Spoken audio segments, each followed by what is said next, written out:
Thank you for coming tonight. And I know summer can be a strange time when we have so many different things and things going on. So I appreciate you coming. I appreciate the committee and Janelle not only inviting me, but keeping in touch with me and working out the night. And hopefully I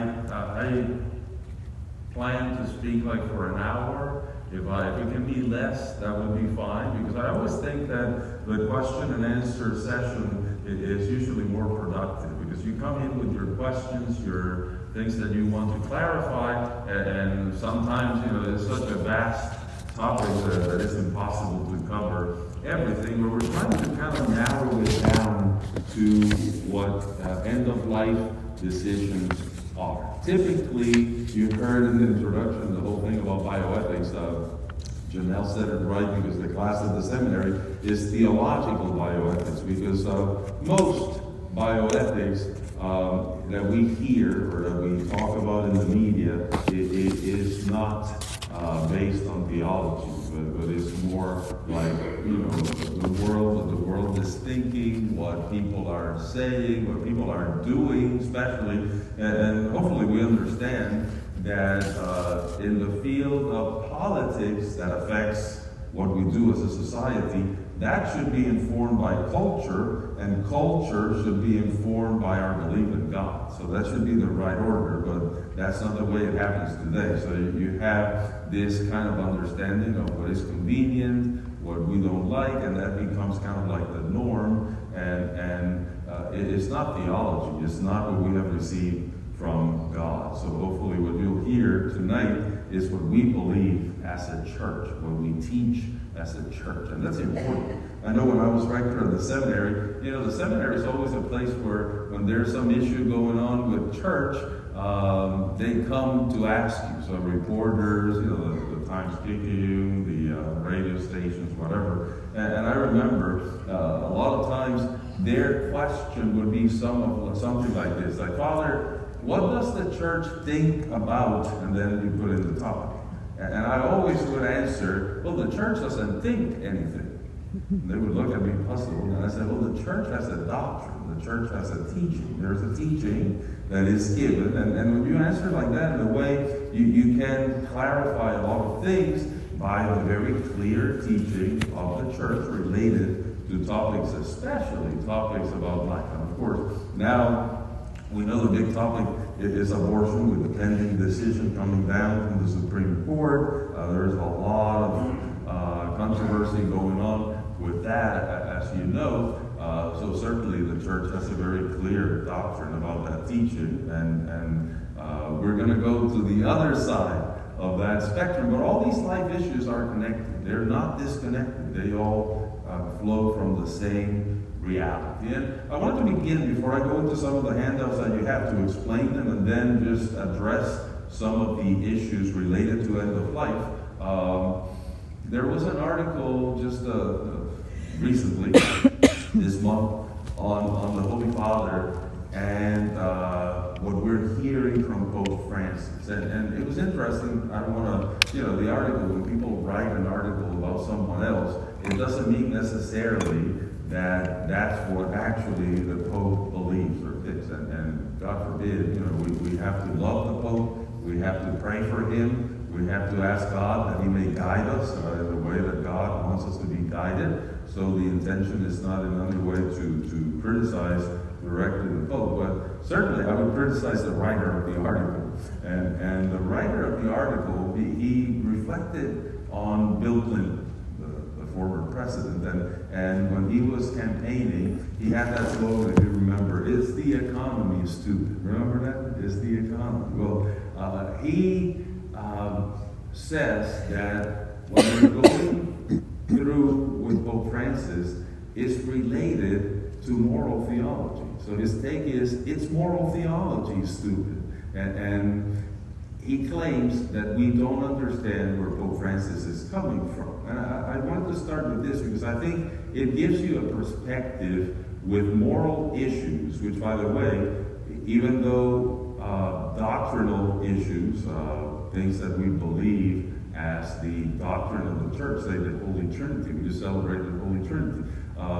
That's important, but I don't see people struggling with that. I've never had anybody come to me and say, Father, I'm really struggling. Why are there 3 persons in God? Why not 4? Well, people don't care about that. That's a revealed truth. That's hopefully, I'm sure you had a very good homily this weekend on the Trinity, and it is a revealed mystery. So the church embraces that. There's no reason to think, well, there may be 4, or there may be 5. Well, we don't struggle with that. But when you have to talk about end-of-life issues, when you have to talk about abortion, when you have to talk about in vitro fertilization, when you have to talk about when do you turn off a breathing machine, stuff like that, people do have problems with that because they have to face those issues. So, moral theology is certainly very important. But this article, to go back to the article, it claims that the real reason that people don't understand the Pope is because he is a proportionalist. I was just talking to your pastor right before I came in, and let me, because I know already I lost you all by saying that word, proportionalism. This moral theory was condemned by St. John Paul II in his encyclical Veritatis Splendor. So this is not an acceptable theory. Let me try to very clearly and to the point explain what proportionalism is. It is a consequentialist theory. It means that when we make moral decisions, our intention and the circumstances are very important. And that is true.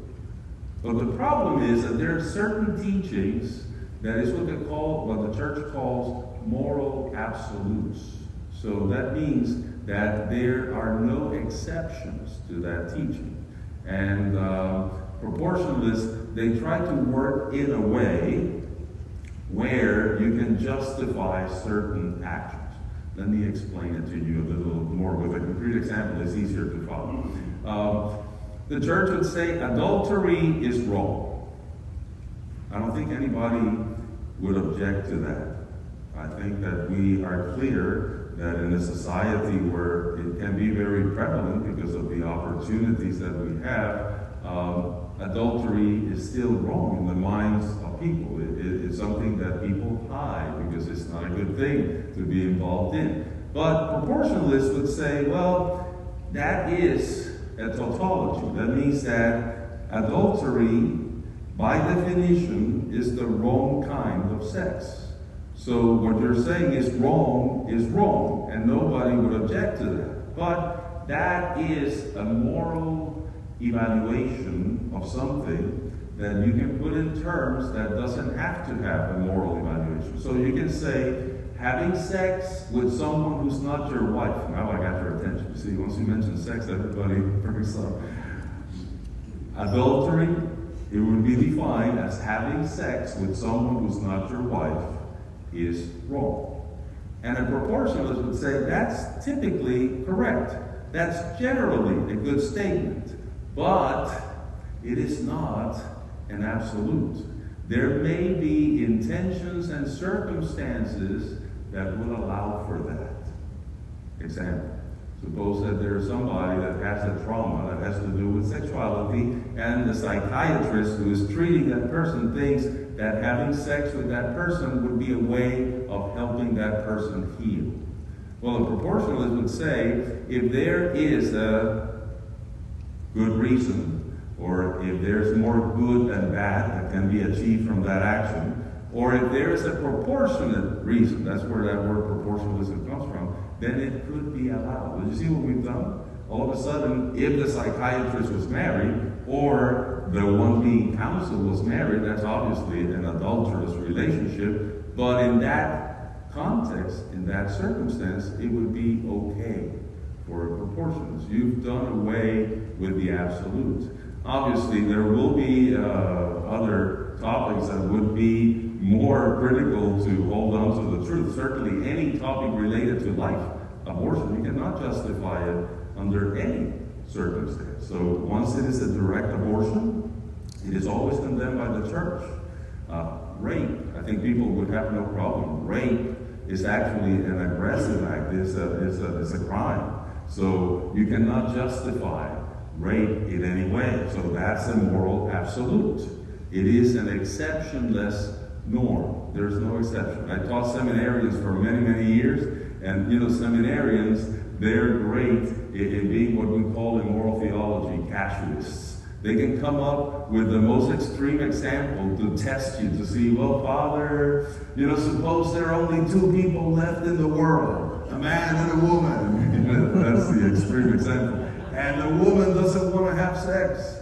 But in order to preserve humanity, there has to be a rape. He has to rape her. And would that be justified? And the answer is no.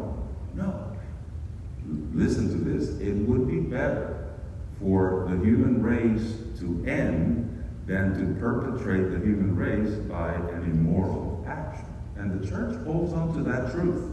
And that's very important. So we're dealing tonight with the fifth commandment. Thou shalt not kill.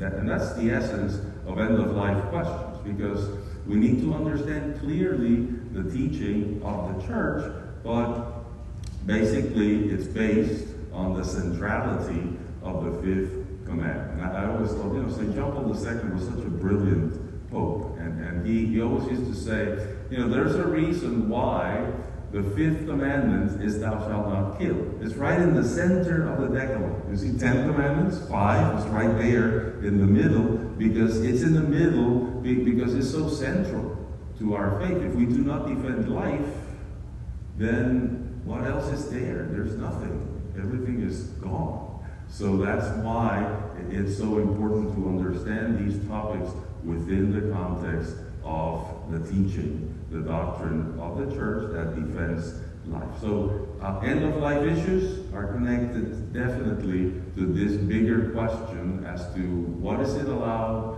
what is not allowed, how do we protect life, how do we not fall into that kind of consequentialist, proportionalist theory. And once again, I hope so that in case I'm quoted correctly, I'm not judging Pope Francis, because I don't know. I mean, he hasn't said that he's a proportionalist. This author, he says that's the way to understand him, and he's actually defending proportionalism that was condemned in Veritatis Splendor in 1994, clearly by the Pope.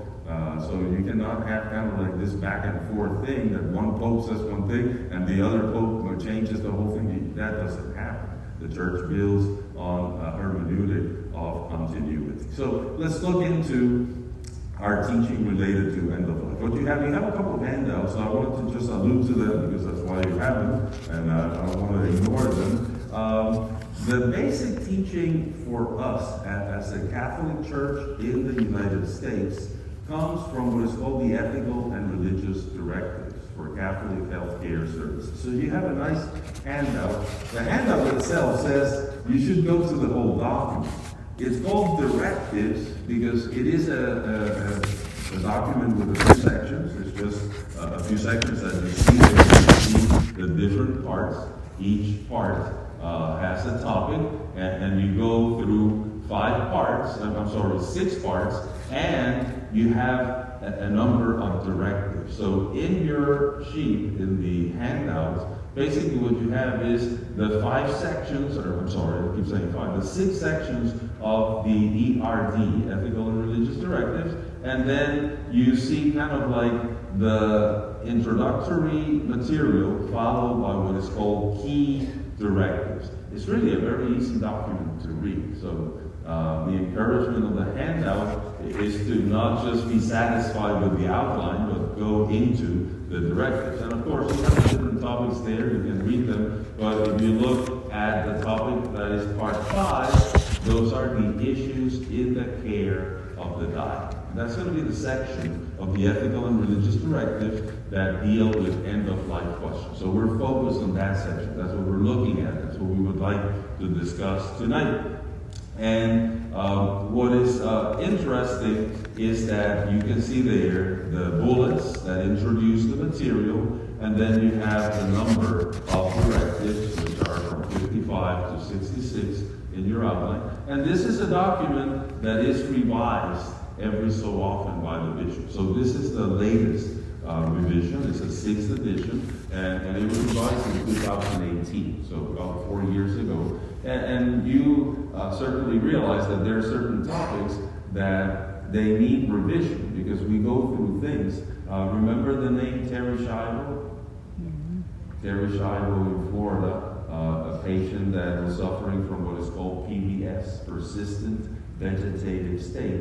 And it's interesting. If you see the ERD that came right after the death of Terry Shivo, it really changed or expanded on number 58 of the directives because it dealt with those cases. And in the case of Terry Shivo, we're going to understand tonight why was the church against what happened to Terry Shivo. Why was that case not handled in the way that the Catholic Church would approve? So that's that handout.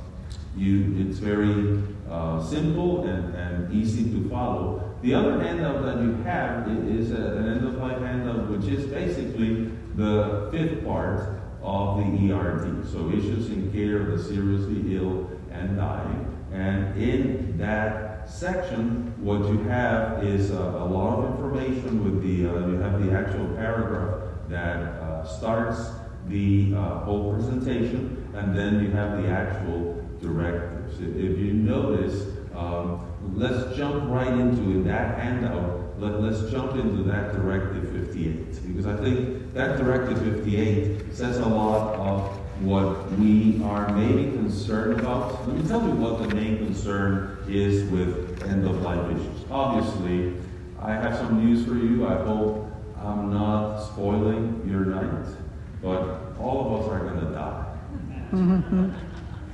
One day we're going to die. I always say when I preach at a funeral that, we certainly mourn the person that is inside the casket, but there is always a little mourning for ourselves, because we know in every funeral, one day it will be us in there. So that's going to be something that will happen to us.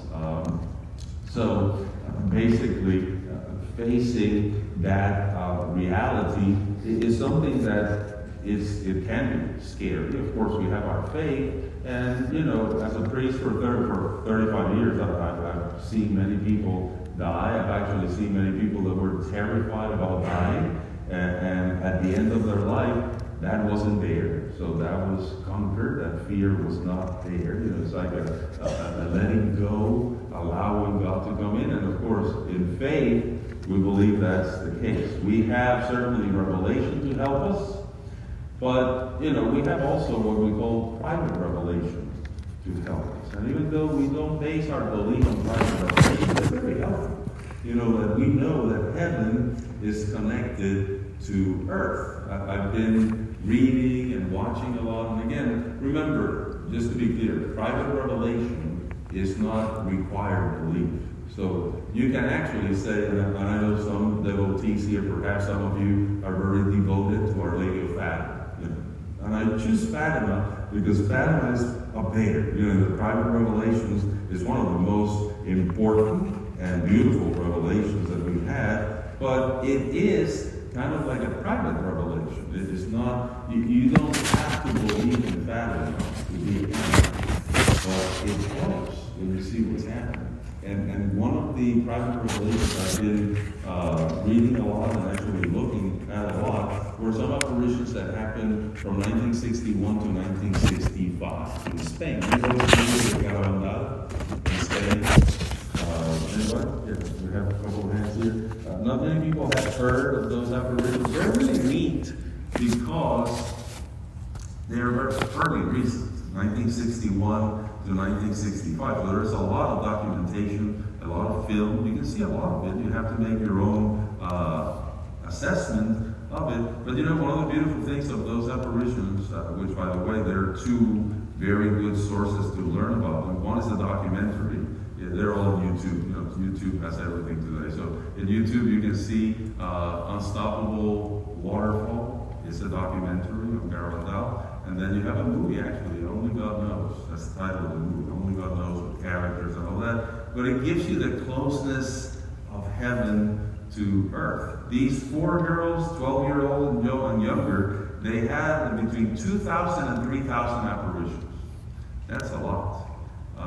In basically close to 5 years. There's some great stories. The one I love the most is Our Lady used to bring them in what was called like static walks to the door of the church, and the girls would be singing. There was one apparition that they were singing. There was a priest there, and the priest saw them, and they started laughing. These 4 girls, they started laughing and laughing and laughing. He was kind of puzzled, here they're having a vision of heaven. Why are they laughing so much? So when the apparition was finished, the priest, asked the girls, why were you laughing so much? And the girls said, because Our Lady was laughing. And then, he kept on questioning. He said, and why was Our Lady laughing? And they said, because we were singing so bad. Neat. I mean, you don't think of that connection between heaven and earth, but it helps us to know that there is a connection. So the worry here of how are we going to deal with the end of our life is very important, and it's very real. Whether it is for yourself or for a loved one, trust me, I've given many talks, even to priests that had terrible guilt over how they handled the death of a relative, sometimes very close, like a mother, a father, siblings. So even in seminary, you may not get all the information that you need to be assured of how to deal with end-of-life questions. So that's what we're dealing with here. And notice 58. Let's go into 58. I'm going to read it to you, so I apologize because I know you can read. But, I think 58, it's an interesting kind of like introduction. And then we'll go into some material related to this. But at least it gives us a sense of what is it that people are worrying about. The main worry always is, if I'm in a condition where I am terminally ill, and this condition is irreversible, do I have to do everything that I can medically and still, feel that I've been acting correctly? And that includes respirators, artificial feeding, nutrition and hydration. So when you go into an ICU unit, talk about the pandemic, how many times we saw in the pandemic people needing a respirator, and you see everybody on the respirator, the natural inclination is, if I'm not going to get better, I don't want to be there. I don't want to be connected like that. There's a certain trepidation about that, and how to discern when it is okay ethically to forego of that kind of treatment, and when it is not, when it is obligatory treatment. You have to give that treatment. So that's what we would like to enter into. 58, that's directive 58 on the handout of end of life. In principle, there is an obligation to provide patients with food and water, including medically assisted nutrition and hydration. There, you can actually include anything that sustains life, because not only food and water, but breathing. As we learned with the pandemic, many times part of the fear of the pandemic is that, like I told people, you can probably live without food for a few days. You can, for a few months, you can live without water for a few days, but you can't live without breathing for more than 3 minutes. So that puts the whole thing in perspective. So anything that is needed. So the Directive 58 is addressing food and water, including medically assisted nutrition and hydration. That means by machines, by PEG tubes, different things that can be used to provide nutrition and hydration. For those who cannot take food orally, obviously that's the reason, otherwise you would be eating. This obligation extends to patients in chronic and presumably irreversible conditions. So that's the persistent vegetative state, who can reasonably be expected to live indefinitely if given such care. Medically assisted nutrition and hydration become morally optional when they cannot reasonably be expected to prolong life, or when they would be excessively burdensome for the patient or would cause significant physical discomfort, for example, resulting from complications in the use of the means employed. So infection, gastric juices coming out of the stomach, things like that. For instance, as a patient draws close to inevitable death from an underlying progressive and fatal condition, certain measures to provide nutrition and hydration may become excessively burdensome and therefore not obligatory in light of their very limited ability to prolong life or provide comfort. So I know it's a lot to absorb, but keep it with you because that directive is actually very important in how we deal with end-of-life decisions. My presentation, I would acknowledge that end-of-life decisions have become very complicated today, partly because of the medical advance. So we have a lot of options. We have things that can be given, and like I mentioned already, even priests struggle today how to help others in this situation. They're not always sure how to proceed. And I wanted to share with you from a Catholic Christian tradition two main cases. One of the cases of end of life I have called the basic end of life case. And then I want to talk about kind of like an extraordinary case, the more difficult case, and how do we deal with that. The basic end-of-life case, then, there are some preconceptions that are typically shared by everyone, I would say. There are things that we take for granted. For example, most people, if not everybody, thinks life is a great gift to be treasured. We have to preserve it as much as possible, but we also acknowledge that life is not an absolute good. It is not the ultimate good that we have. So there can be higher goals in life. I'm a Navy chaplain, so we know when we go to war, you are going to war for a cause, and you, by what you're doing, you're stating that that cause, it may claim your life. So the good of life, it is placed under a higher goal to defend the country, to defend your country. If it's an unjust attack on your own country, so certainly we would uphold that. And those could be great ideals that we need to hold. So in healthcare provision, there is a moment when doctors can identify that this patient is dealing with a sickness, with an illness that is underlying all this condition, which is, and this is very important, terminal and irreversible. That means that there is a process that is developing that will terminate in death, and that there's no way to reverse that process. You cannot stop that process. And when that happens, then in this basic case, there is no moral obligation to prolong life or to provide what used to be called extraordinary care. I'm going to get into that definition in a minute. I always tell seminarians, because they do work in hospitals, and I always tell them, when you're dealing with a family that is dealing with end-of-life issues, your advice is not to tell them what they can or cannot do. Really, their question is, if I don't do this, if I stop this, am I killing my loved one? You see, and that's certainly like a respirator, turning off the switch, stopping nutrition and hydration, stopping life support. The struggle is that the cause of death? In the basic case, no. Is that illness that is claiming the life, and there is a terminal and irreversible condition where there is no obligation to provide extraordinary care. So that's the basic teaching with that. Extraordinary care and ordinary care, they're old words. Now, the church has used since 1980 what is called proportionate or disproportionate. And the reason is that ordinary and extraordinary, they are kind of medical terminology or terminologies.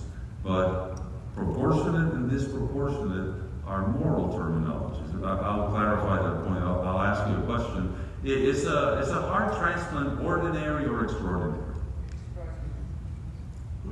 Who said extraordinary? Could be. Some people may be here thinking, no, that's ordinary because it's a medical procedure, a heart transplant. It works.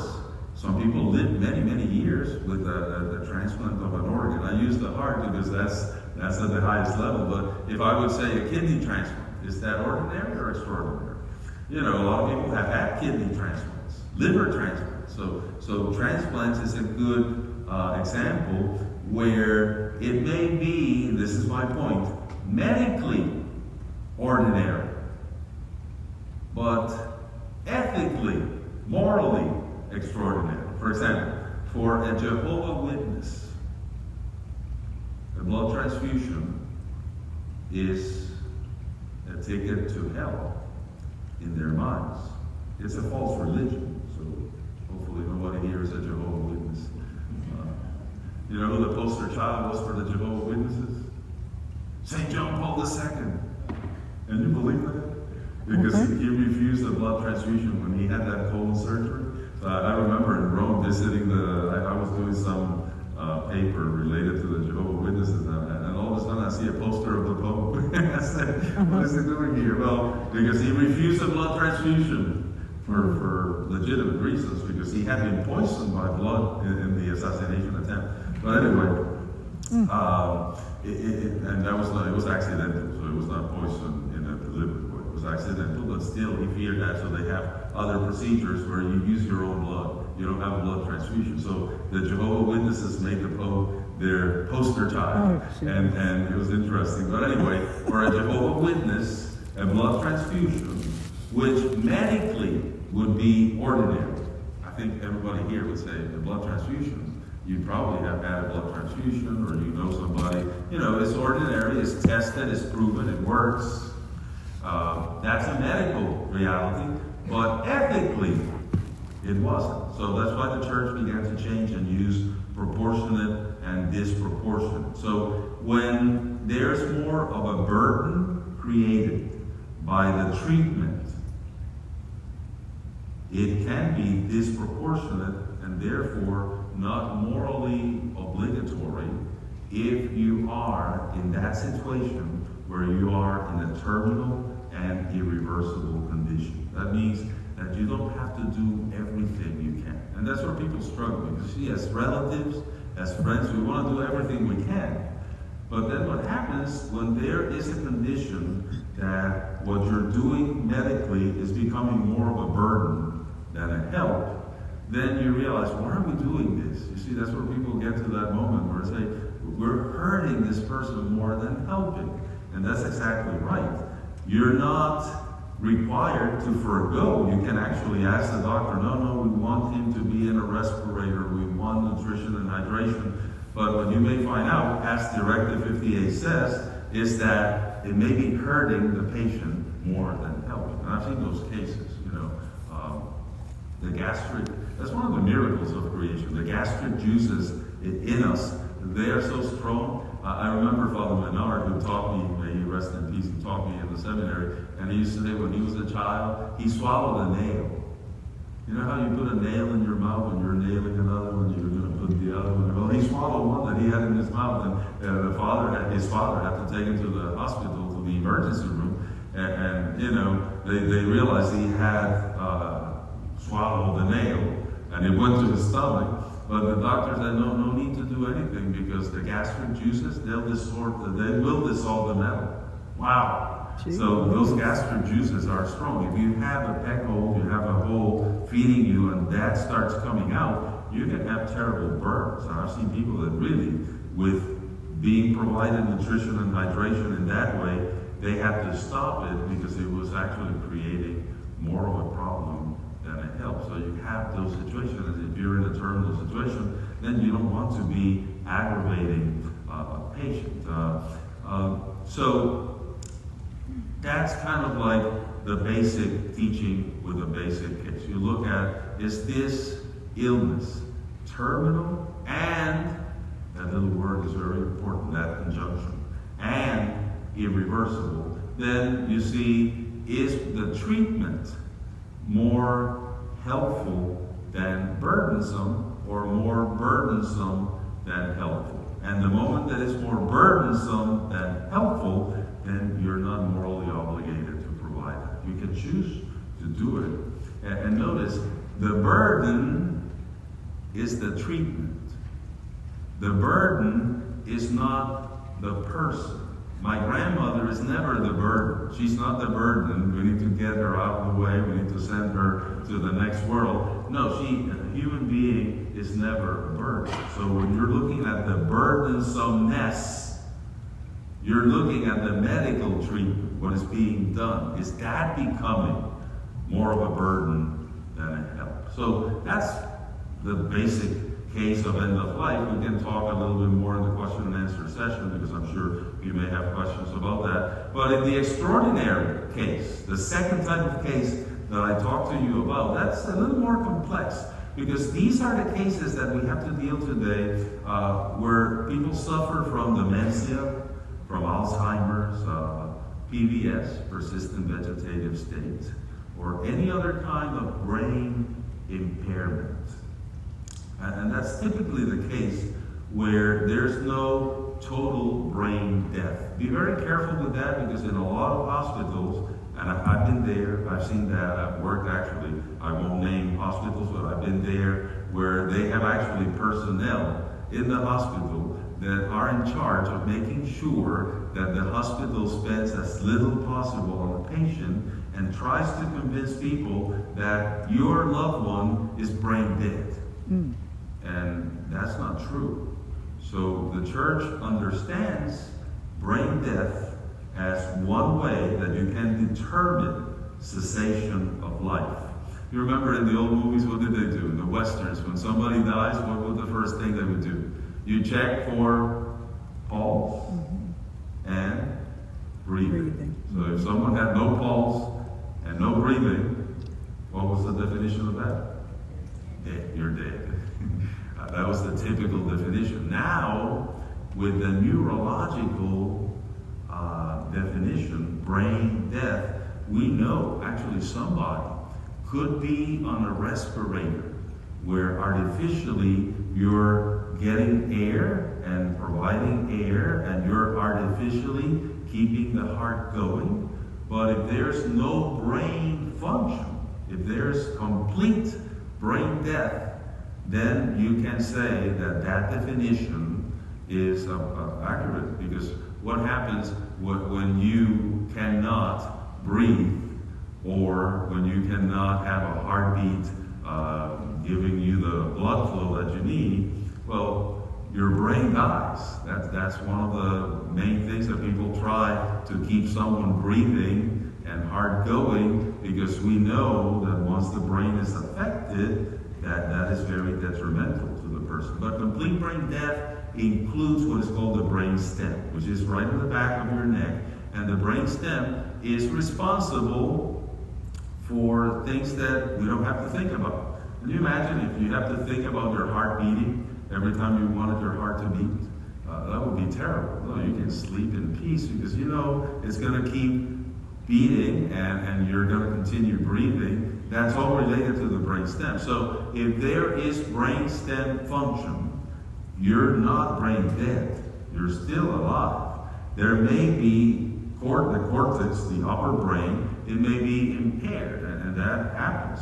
But unless you're willing to bury a person who's still breathing and whose heart is still beating, you cannot claim that that person is dead just because the upper brain. So these are the difficult cases, and these are the cases that we know that there is an ongoing deterioration. PVS, persistent vegetative state, is a unique case, because actually with the brainstem functioning, and sometimes they're very young people, they can continue living for a long time. And then what you don't want is that the cause of death, like in Terry Scheider, was the lack of food and the lack of water.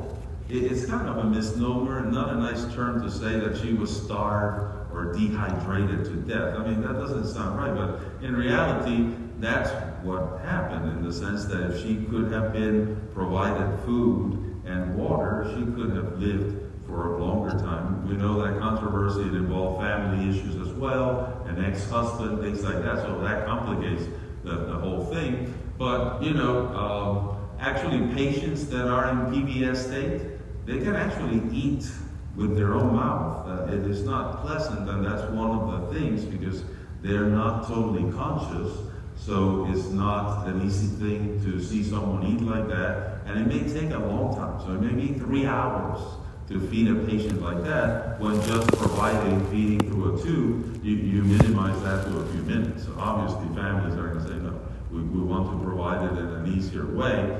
Part of the problem is that once that begins to be given, they lose the ability to eat on their own, and then it can even become dangerous. But basically, in that kind of case, in the second kind of case, the complicated case, since there's no clear terminal and irreversible illness, or perhaps an irreversible disease that is not terminal, that could be brain impairment, that could be irreversible, but it's not terminal. You're not dying from that, you're still alive. Then there's an understanding that removing basic care, such as nutrition and hydration, would be the immediate cause of the death of that person. So little opportunity was provided for possible recovery. You may remember, even in the case of Terry Scheiber, all kinds of people came out and said, no, I was in that state, and I came out, now that we're in front of a mic talking. And you say, it's a condition that we don't know everything about. So it's complicated, because some people have come out, and it wasn't persistent vegetative state, it was like a coma. And you either go into PBS in a coma, or you come out of the coma. And they interviewed several people that had come out of that situation. So when we see that difficult case, what analysis? How should we analyze that? And I think obviously the ethical and religious directive, that directive number 58, gives us a lot of insight as to how should we deal with those patients. According to the PBS and this, the teaching of the Directive 58, it came from an allocution by St. John Paul II. Not providing artificial nutrition and hydration is equivalent to passive euthanasia. So it would be like not giving what would be ordinary or proportionate care. You should have given that. So passive euthanasia would be not doing something. Active euthanasia would be doing something directly to end the life of that person. And you may be thinking already, you think hospice care and palliative care. Those are two big words, so just so that if you don't know what I'm talking about, hospice care, we're a little more familiar with it, because when you're in a terminal condition, then when you hear somebody's going to hospice, you know pretty much, unless a miracle happens, which is always possible, that's the end. So we know hospice, that's what it means. So what's the problem with hospice? That you don't get everything that you want. They tell you right off the bat, well, we're just going to do the very basic, but we're not going to provide any kind of very strong type of care. A lot of families struggle with that, because they think, did we do everything that we should? Why aren't they doing this? You see, that's the problem with hospice care. Not that it's bad. I'm not saying that hospice is bad. I'm saying that the struggle is that you may not do what you were supposed to do, which is provide ordinary care. Ordinary care that would be not more burdensome than beneficial, that would be more beneficial than burdensome. Proportionate care, same thing as ordinary. It's a simple, obviously ordinary care is room temperature, cleanliness, and food and water. I mean, what can be simpler than that to sustain life? So when you begin to take those out, you have to be careful with that. With palliative care, that is medication to help people that are having great pain. But then the problem with palliative care, which again is not condemned by the church, but it is provided in a certain measure. If any of you have had a serious surgery, you know that after a serious surgery, your doctor, your surgeon may prescribe morphine to help with the pain.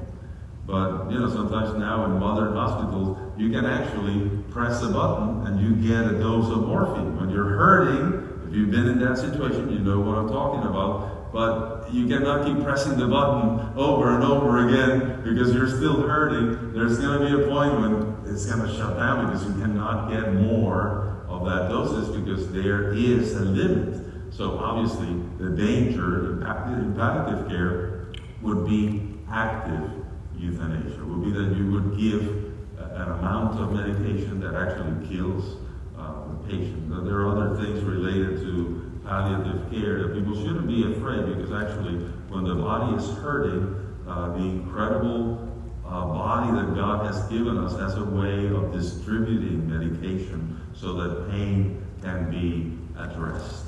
So those are kind of like the two main cases. I think that most of the cases are of the first kind, that you shouldn't be worried as to what is the ethical thing to do. And that's something I'm sure we're going to address in the Q&A session, because you may have actually live examples, personal examples, personal experiences where you may want to check it out. But I would say not every case is of a difficult case. Most of the cases are fairly straightforward if we know what we're doing. No human life is to be taken lightly. I think we believe in that. But medical practice has become better and better in time, being able to assess what's happening to the person and what to expect. That is called the clinical experience. When you go to a doctor, you're relying on the clinical experience of that doctor. That's why when a hospital hires somebody just to convince people about certain things, much better to work with your own doctor that knows, has treated you, and they understand what is it that is going on in your life. And a basic end-of-life case will keep the balance between life, an incredible and sacred gift, life, not an absolute gift, so there are things that are greater. Certainly eternal life is greater than life here, so there's a time to let go. Morally, not everything that could be done to preserve life needs to be done.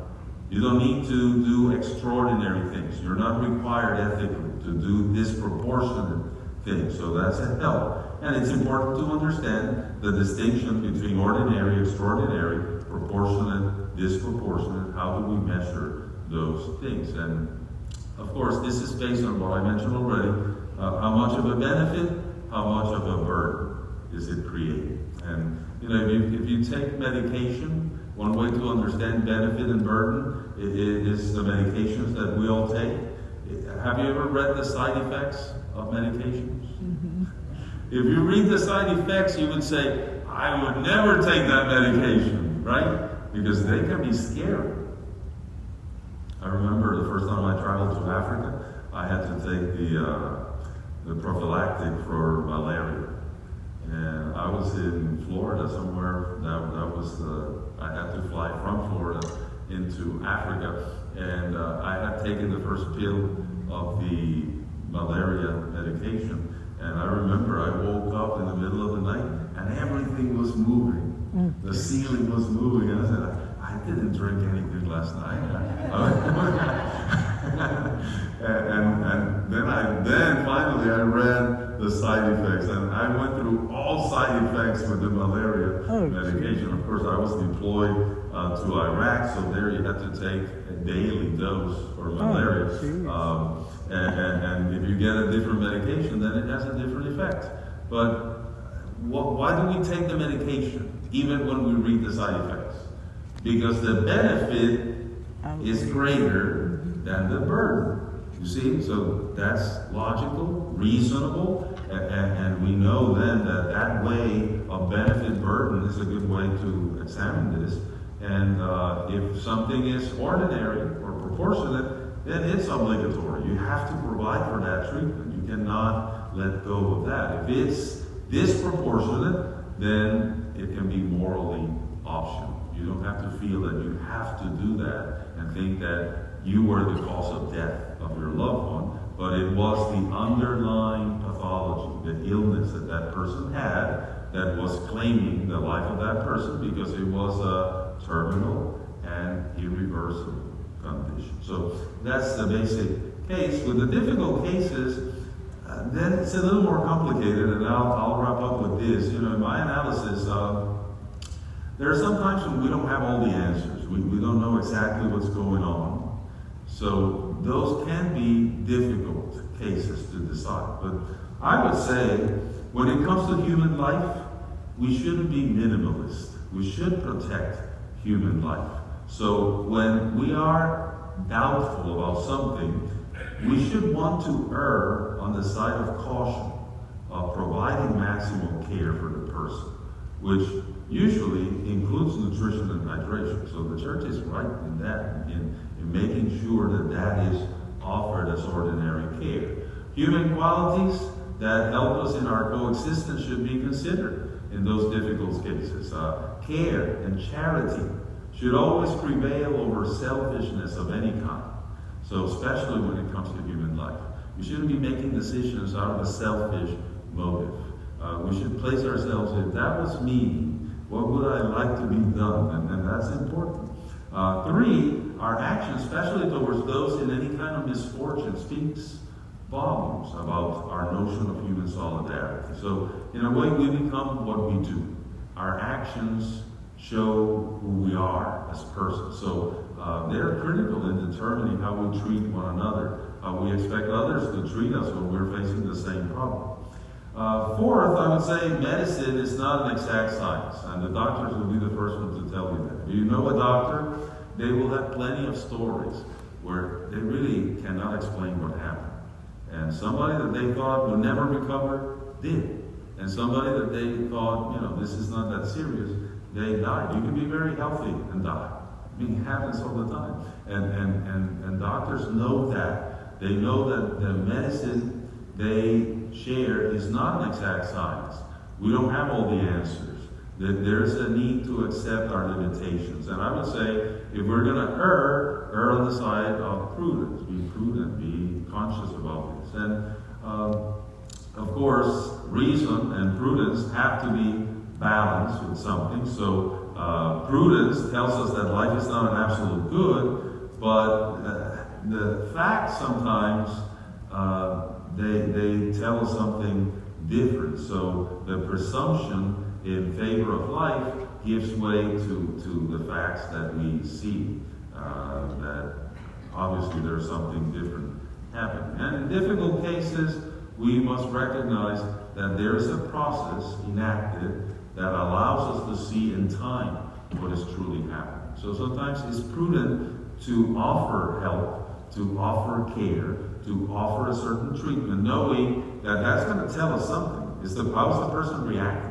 Is it working? Is it not working? And then you have time. You're not acting imprudently or in a distant way and in an uncharitable, inhumane way. So when it comes to end-of-life cases, and this is my last